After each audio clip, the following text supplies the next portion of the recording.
Hello everyone, it's Gordon from North Biker here. I'm heading up to Burnhope Field to the Garage Bar and Grill. So while I'm on my way, I'm going to tell you about my long-term ownership experience of this Tiger Sport 1050. This is a 2019 model, and I've ridden it on a tour, I've ridden it on country roads, I've ridden it as a commuter. So I'm in a position to give you a pretty good all-round picture of the bike. And of course, bike reviews are very emotive things. Say something negative about a bike, you get a load of abuse because other people don't find it, but of course it's how you find the bike. Everybody's different, everybody's riding style is different, everybody's experience is different, so a bike that's brilliant for one person might actually not be very good for another. When I bought this, I couldn't test ride it. It was second hand. And my first impressions were, ooh, have I made a mistake? Because the bike I swapped for it was a Suzuki GSX 650F. Sitting upright version of a Gixxer maybe is the easiest thing to compare it to. And that was quite a small bike. And this is a tall bike. And so the weight's carried a lot different. And the first few rides I had, I was not feeling confident on the bike at all. But you do have to get used to it and learn how to ride it. And in summary, after what's a year and a half and 20,000 miles nearly, I actually love it. So here you see we're in slow traffic. The engine's nice, seating position is fantastic, really comfortable. Legs are bent a little bit, but not too much. I'm 5'10" with a 32 inside leg, and I've been on this for hours on end and find it a very comfortable riding position, unlike the Thruxton. And while we're talking of comfort, the one thing that you might find is the seat is a bit hard. So on a long journey you can get a numb arse.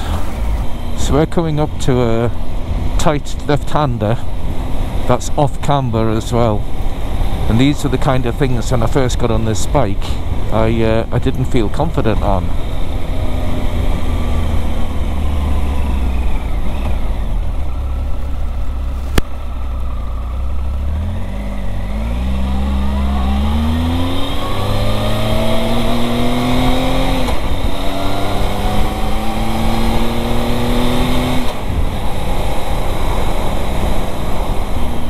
So staying with comfort, different people have different experiences, but I found the stock screen, no matter what position I put it in, caused a lot of buffeting around my head. So the first thing I did was I added this little spoiler here, and that made a big difference. But it still was, at higher speeds, pretty uncomfortable. And then I heard a lot about the Palmer Products screen adapter, which is this thing here. And what that does is it actually moves the screen slightly away from the nose cone, so there's an air gap underneath, and it allows more air to flow behind the screen. And it also allows you to tilt it at a different angle. So this setup at speeds sort of up to 60 miles an hour, it's fine. Above 60 we start to get a lot of wind noise, no buffeting, but wind noise, and I think that's the same with most bikes.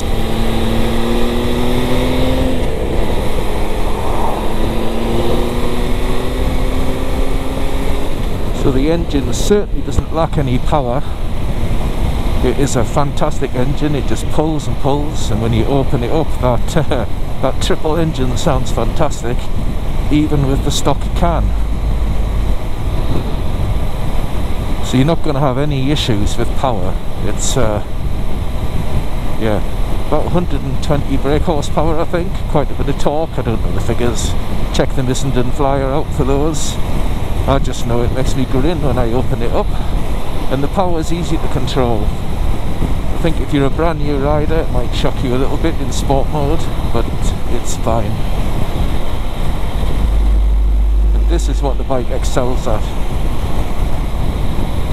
Fast sweeping roads, nice bends. To be honest, you'll struggle for the money you can get one of these from to find as good a bike.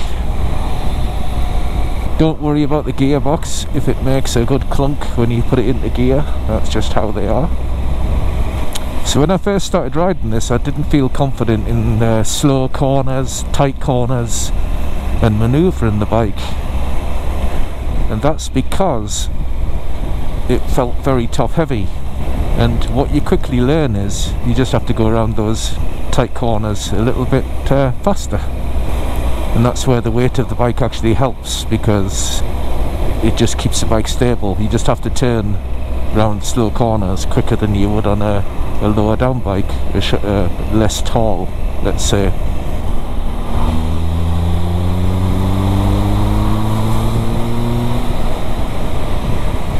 That engine just sounds fantastic when you open it up. No shortage of power, and that was in 4th gear. First sign for Burnhope.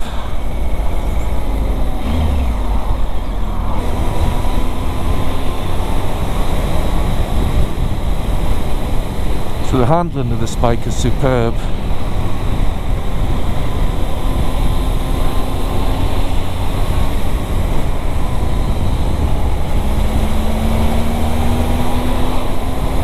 It goes around corners like it's on rails. It's really, really good. Fully adjustable front suspension, and preload and rebound on the rear. And horrible slippy stuff in the middle of the road. We love it. That's the problem with autumn, all these nice leaves. Right, we are nearing the destination.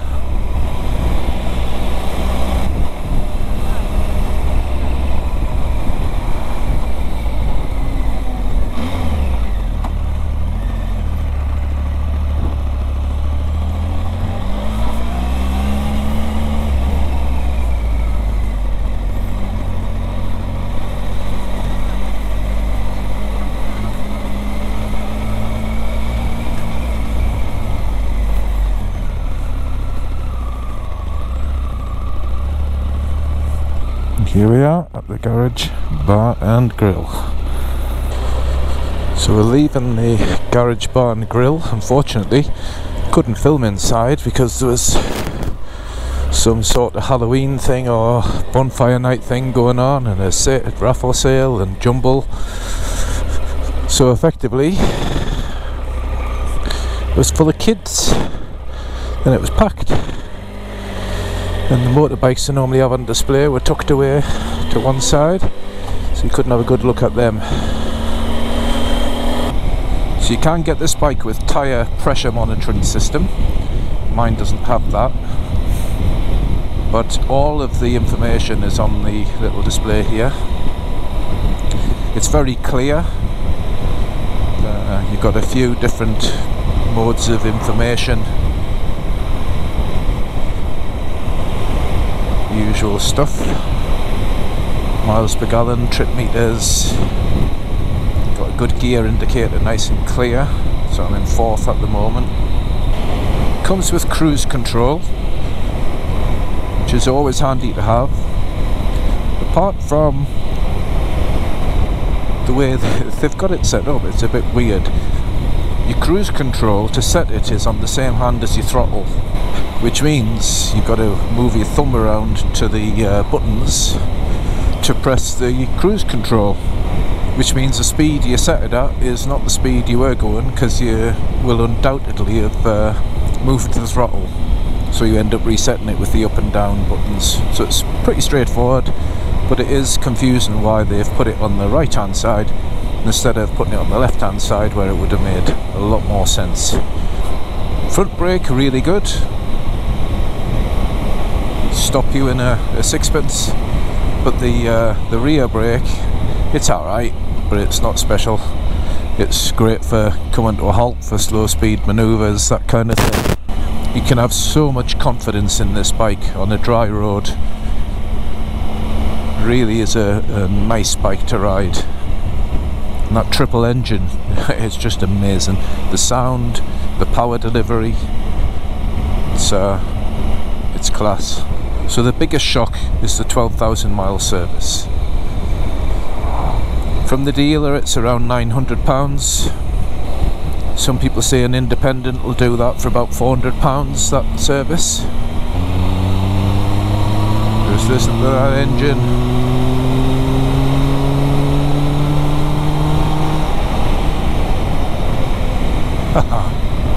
Hopefully you could hear that. Just sounds brilliant.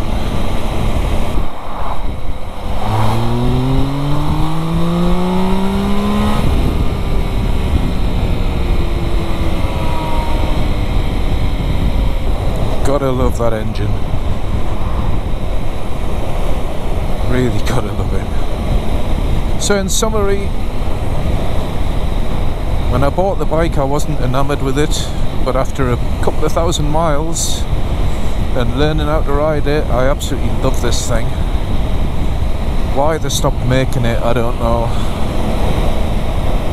It's got so much grunt, handles so well.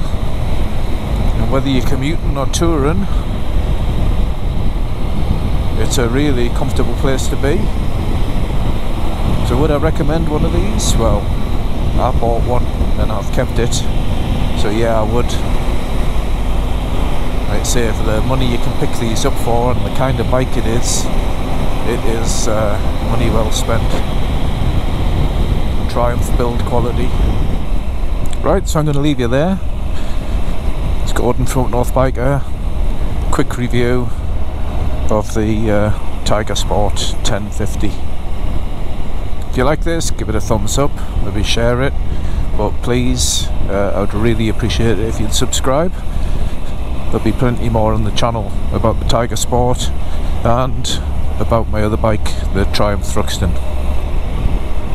So for now, keep safe, keep riding, and I hope to see you along soon.